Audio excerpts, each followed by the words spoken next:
All right, guys, welcome back. So the last 48 hours in the gold market have been genuinely fascinating from a purely chart reading perspective, and I wanted to sit down and walk through exactly what I've been observing, the consolidation zone, what the structure looks like, and the kind of levels a technically minded person might be watching. As always, everything I share here is purely educational and observational. I'm not your financial advisor, and nothing here should be treated as a recommendation to buy or sell anything. Cut 2. Chart zoomed in on March 5th to March 7th price action. Okay, so let's start with the context. Heading into this week, spot gold in India had been running quite hot. We saw prices touch elevated levels through late February 2026, driven largely by a combination of global factors. You had the US dollar softening slightly, geopolitical uncertainty continuing to linger, and domestic demand from India holding firm ahead of the wedding season. All of that was keeping gold sticky near the higher end of its recent range. Then March 5th happened. Price action essentially flatlined, and that's not a bad thing if you understand what consolidation means in technical terms. When a market stops trending and starts moving sideways, it's often the market's way of absorbing the previous move, either before continuing or before reversing. Neither outcome is guaranteed. What matters is that we're now sitting at this very specific zone around Rs2.85 lakh per kilogram, and that level has been doing something interesting. Point to chart, highlight the Rs2.84, Rs2.86 band. Look at this band between Rs2.84 lakh and Rs2.86 lakh. Price has tested both the upper and lower edges of this range multiple times across March 5th and 6th.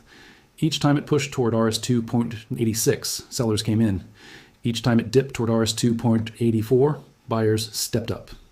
That's a classic compression structure. Higher lows meeting lower highs, both converging on a point where something has to give.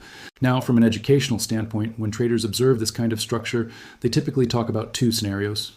Either there's a breakout above the range, in this case, above Rs2.86 lakh, or a breakdown below the range, meaning a close below Rs2.84 lakh. The direction of the breakout, if and when it comes, tends to define the next short-term leg. Cut 2.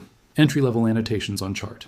So let me walk through how a technically focused trader might think about entry levels in a setup like this. This is purely hypothetical, and for learning purposes only. If someone were watching this range and waiting for confirmation, a common approach would be to wait for a candle to close convincingly outside the range rather than entering on the first touch.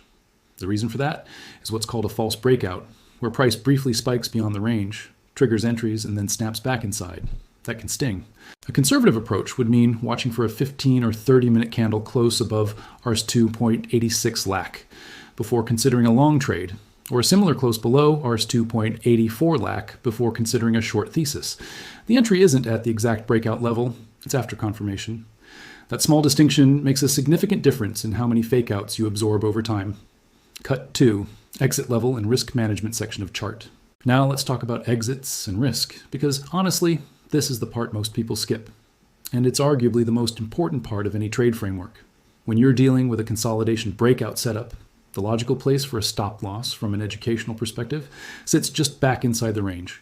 If you entered on a break above Rs2.86, a stop below Rs2.84, or even more conservatively, below the midpoint of the range near Rs2.85, keeps your risk defined. For a profit target, traders often use the measured move technique. The height of the consolidation range, in this case roughly Rs2,000 per kilogram, gets projected upward from the breakout point. That would give an observational target around Rs2.88 lakh on the upside. On the downside, a similar projection puts Rs2.82 lakh in focus. These aren't magical numbers, they're just reference points built from the structure itself. Cut 2. Risk management visual, ratio diagram. From a risk management standpoint, one principle that comes up constantly in trading education is the idea of thinking in terms of ratios. If your stop is Rs 1,000 per kilogram away from entry, you want to be targeting at least Rs2,000 to Rs 3,000 per kilogram in potential reward. That 1, 2, or 1.3 risk to reward framing means that even if you're only right half the time, you still come out ahead mathematically over a large enough sample of trades. The concept doesn't just apply to gold, it applies to any market. Something else worth noting, volume on March 6th was notably thinner than the days preceding it. In technical analysis, low volume consolidation inside a tight range is often interpreted as the market catching its breath, rather than decisively choosing a direction. High volume moves on breakout candles tend to carry more conviction. So if this range does break, volume will be one of the key things to watch alongside price. Cut 2. Macro context overlay. A quick word on macro context, because no chart exists in a vacuum. As of early March 2026, gold globally has remained well supported. The U.S. Federal Reserve's rate posture has stayed cautious. Any hint of rate cuts tends to be bullish for non-yielding assets like gold. Meanwhile, the RBI's continued accumulation of gold reserves has been a slow but steady tailwind for domestic sentiment.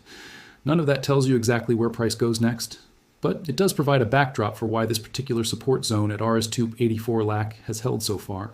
So, to summarize what we've walked through today, we've got a 48-hour consolidation pattern forming at RS2.85 lakh per kilogram, with a defined range between RS2.84 and RS2.86. Observationally, the levels being watched by technically oriented participants are a confirmed close above RS286 for a potential continuation thesis, and a close below RS2.84 for a potential pullback thesis. Risk management framing puts logical stop placement just inside the opposite end of the range, with measured move targets around RS288 or RS2.82 respectively. None of this is a call to action. It's a framework for how to read a structure like this. And that skill, the ability to see a chart and extract meaningful reference points, is something that compounds over time regardless of what market you're watching. If you found this breakdown useful, drop a comment below with what you're watching in the market this week. And if you want me to do a follow-up once this range resolves, either direction, let me know and I'll put together a reaction video as soon as it breaks. Until then, stay patient, stay disciplined, and I'll see you in the next one.